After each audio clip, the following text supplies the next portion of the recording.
Peoples who know versus peoples who understand. It is the mark of an educated mind to be able to entertain a thought without accepting it. The roots of education are bitter, but the fruit is sweet. Education is the best provision for old age. The educated differ from the uneducated as much as the living from the dead. Educating the mind without educating the heart is no education at all. All who have meditated on the art of governing mankind have been convinced that the fate of empires depends on the education of youth. Those who educate children well are more to be honored than they who produce them, for these only gave them life, those the art of living well. Education is an ornament in prosperity and a refuge in adversity.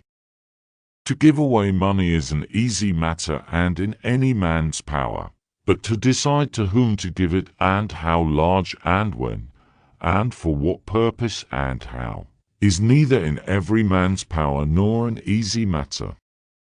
Peoples those who know, do peoples those that understand, teach.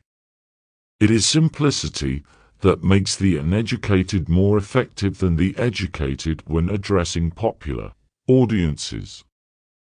The best way to teach morality is to make it a habit with children. All men by nature desire knowledge. The habits we form from childhood make no small difference, but rather they make all the difference. Our youth should also be educated with music and physical education. Education and morals will be found almost the whole that goes to make a good man. To learn is a natural pleasure, not confined to philosophers, but common to all men. Anything that we have to learn to do we learn by the actual doing of it. People become builders by building and instrumentalists by playing instruments. Similarly, we become just by performing just acts, temperate by performing temperate ones, brave by performing brave ones. Education begins at the level of the learner. And, speaking generally, passion seems not to be amenable to reason, but only to force. The same things are best both for individuals and for states, and these are the things which the legislator ought to implant in the minds of his citizens. The mathematical sciences particularly exhibit order, symmetry, and limitations, and these are the greatest forms of the beautiful. To be always seeking after the useful does not become free and exalted souls. It is not once nor twice, but times without number that the same ideas make their appearance in the world.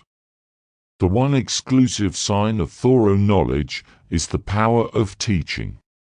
We should venture on the study of every kind of animal without distaste, for each and all will reveal to us something natural and something beautiful. Rising before daylight is also to be commended. It is a healthy habit, and gives more time for the management of the household as well as for liberal studies. The complete man must work, study, and wrestle. We are better able to study our neighbors than ourselves, and their actions than our own. The student of politics, therefore, as well as the psychologist, must study the nature of the soul. In making a speech one must study 3 points. First, the means of producing persuasion. Second, the language. Third, the proper arrangement of the various parts of the speech. The science that studies the supreme good for man is politics. Anybody can become angry, that is easy. But to be angry with the right person and to the right degree and at the right time and for the right purpose and in the right way, that is not within everybody's power and is not easy.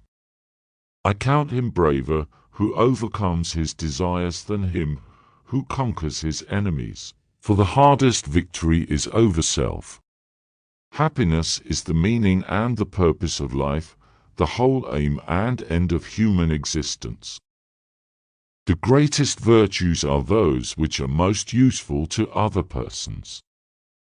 Education is an ornament in prosperity and a refuge in adversity. It is possible to fail in many ways, while to succeed is possible only in one way. It is simplicity that makes the uneducated more effective than the educated when addressing popular audiences.